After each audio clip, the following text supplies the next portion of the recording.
Hi everyone. So as you see, I have a book review for Weird Things Customers Say in Bookstores by Jen Campbell. And this is going to be a very short review because literally as I've shown you, this is what it looks like. It's very short. The book is extremely short and reading it is stuff is very fast to read. But it was quite the hilarious book. It was funny, and oh my gosh, I was reading the beginning sections, the first two sections. Let me just tell you, literary pursuits, and what's that title again? Three, and the third one was parent and kids. Those first three, because the sections are pretty short. But anyway, at least the first two, I was reading them on the bus while I was going to do some certain things. And oh my god, I seriously should not have brought this on the bus because I was near in hysterics, and I'm like, oh my god, did I seriously say that? Someone seriously said that? It's oh my god moments, and very shocking moments of oh my god, did you seriously say that? Did they seriously say that? Holy shit. I'm like, oh my god, are they that much of an, idiot? Did they even go to school? Sometimes I'm thinking, it's oh my god type of subjects. It's really good. Everyone should read this. Everyone, regardless if you're a book reader or not, this is just some of this stuff is literally, it's common sense to understand this stuff. Just oh my god, you seriously? This is common sense. Literally everyone should know this. Everyone would know this, or all that sort of stuff. But some people are just idiots, and this is where this book came to be. Oh, and it was so good. And she even had a section called Weird Things Customers Say in Bookstores, book signing, literally. So there's, as it even said in the back, updated with 16 pages of all new weird things. So one of the obvious sections of the new stuff would have been this chapter, we'll call it, this section. So good. It might even be maybe a good coffee table type of book, or you put it in the bathroom and you're while you're taking a good poo, or waiting for the poo to come out, or whatever. You just read this and you're it's a hilarious thing.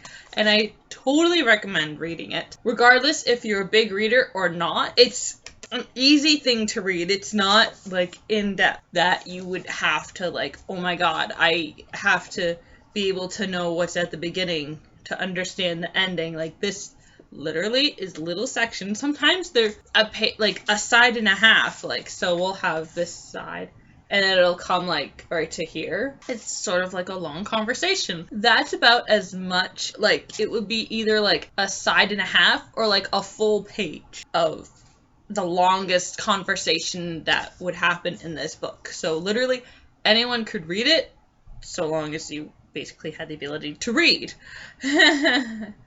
But totally recommend it. And yeah, the definitely the first half, or the first third is I find the most hilarious, and it's a good place to start and a good thing for to hook you into this book, is that it is hilarious. So hilarious that no, okay, whatever. But it is so hilarious, and it is a perfect way to get you hooked in to read the entire book, because, as I said, it's so hilarious, and some people are real idiots that they actually will say this stuff and do this stuff that, oh my god. And even in the acknowledgments, oh, sorry, my nose is acting up so bad. I'm gonna read you something. Where is it? Okay. Okay. This is literally from the beginning. Oodles of thanks to my wonderful agent, Charlie Campbell, who used to be a bookseller in Paris. He once served a customer who spat cheese souffle all over him.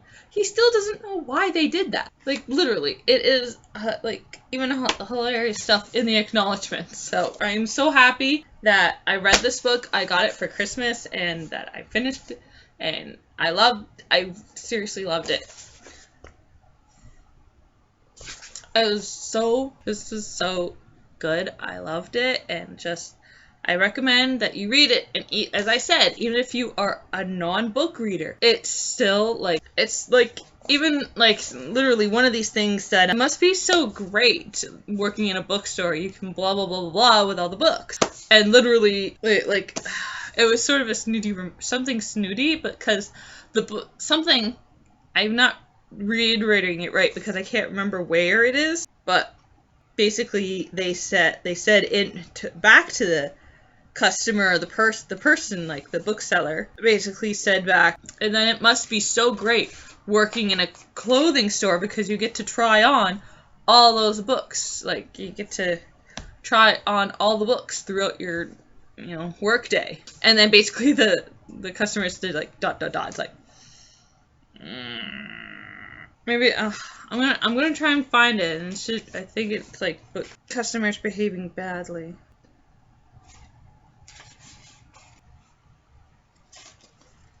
Here it is. Okay.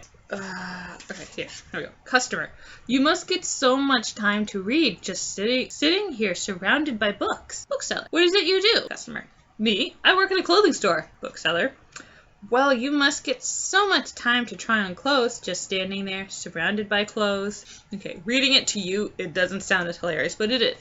It is. There are such hilarious things in here. I'll get you another one. Okay. Here's from the hold on, you want what? Is that what it's called?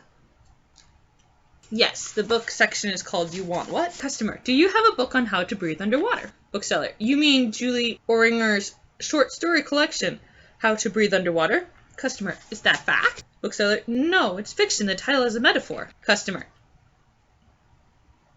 oh, no, I need a book on how to actually breathe underwater.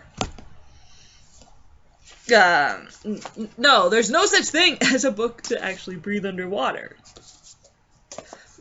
I'm sorry. I'm probably being bad, but it's freaking hilarious, okay? Okay.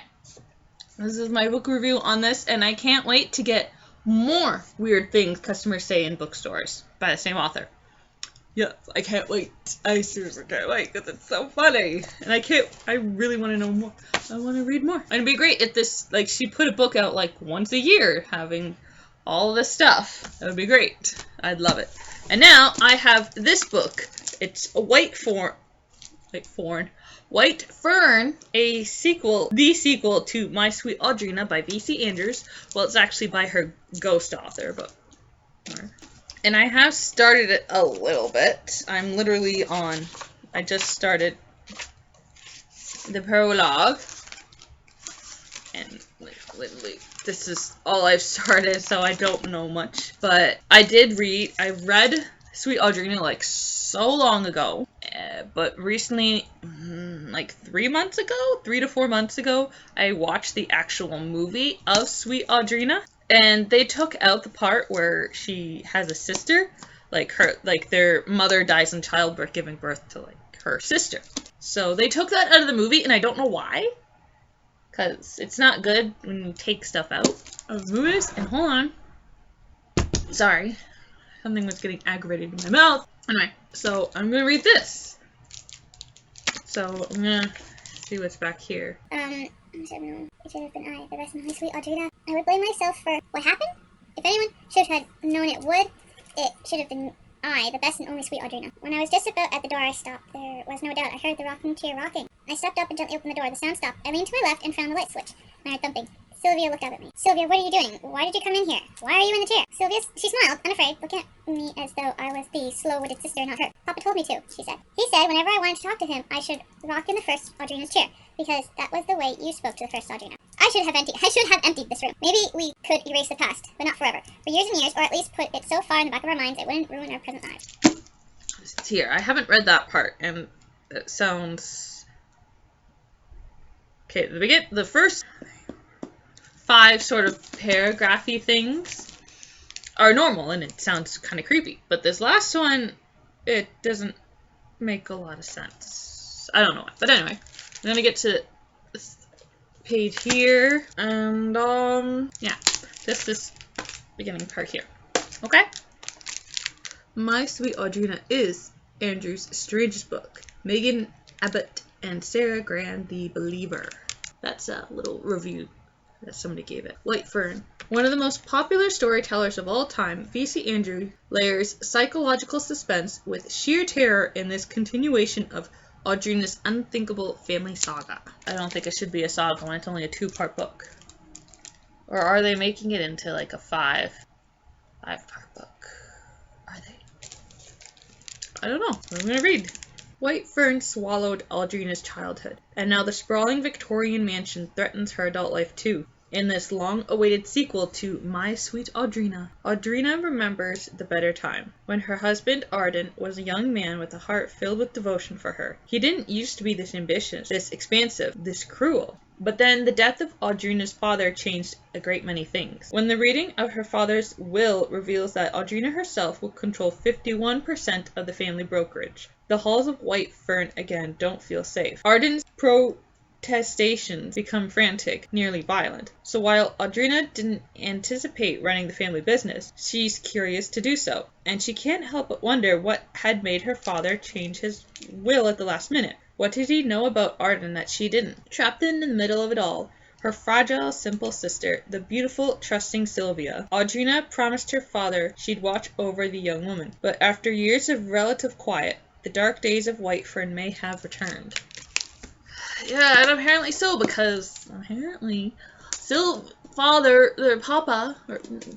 father told Sylvia to go sit in a chair. And for some reason, literally, they did not get rid of that room. Which they should have, like, literally. Yeah. So, this shall be an interesting read, but as I said, I haven't read My Sweet Audrina in a good long while. As I said, I did watch the movie, but watching it and reading it are two different things, because, yeah. And I don't know why it says forbidden. I have it hooked up to the TV up there. Don't know. Excuse me. I don't know why it says forbidden. I don't know why, but it's whatever. So yeah, I'm going to be reading this, and I'll give you my impression of it. I should hopefully read it. I would like to be able to read it pretty fast. There's an epilogue. So we're going to include 2 chapters. So we already have 2 chapters. We have... What? Papa's Revenge? What? Okay, so we don't have actual, chapter numbers. We just have chapters that are titled. That is really weird, but at least they're actual proper chapters. Like, the length of chapter. So, anyway, this is my next book. This was my book review on this book, and I hope you liked it. And if you liked my video, hit that like button over there. And if you have any comments, especially if you have read this book, and if you have read the second one, you can leave in the comments below. I don't think you had the ability to spoil me, but I know, I was literally very bad at saying what was funny, and saying it in a funny way. But seriously, I read the back here properly. I don't know why I wasn't able to read this. But yeah, anyway. Yes. I don't know what the hell just happened right there. I just stopped. But anyway, if you have any comments, leave it down below. But just no negativity, because we don't need negativity in the world. Okay? If this is the first time you're watching my video, please hit that big red subscribe button down there by my picture to get more book reviews, hauls, unboxing, unbagging, because some things come in a bubble wrap manila envelope or a plastic bag wrapped thingy. Vlogmas, random vlogs, and random videos that I have no idea what to categorize. Alright, I gotta go deal with cleaning up, start my laundry, and put away Christmas stuff, because it is after the Ukraine Christmas now, so I can start putting stuff away. And it's like 5 days, less than 5 days, it's 3 days, well 4 if you include today, but it's 3 days till February 1st, and technically that's Valentine's Day month, so I'm gonna start getting Christmas stuff down. So I hope you like this video, and I'll see you in my next one. Bye everyone.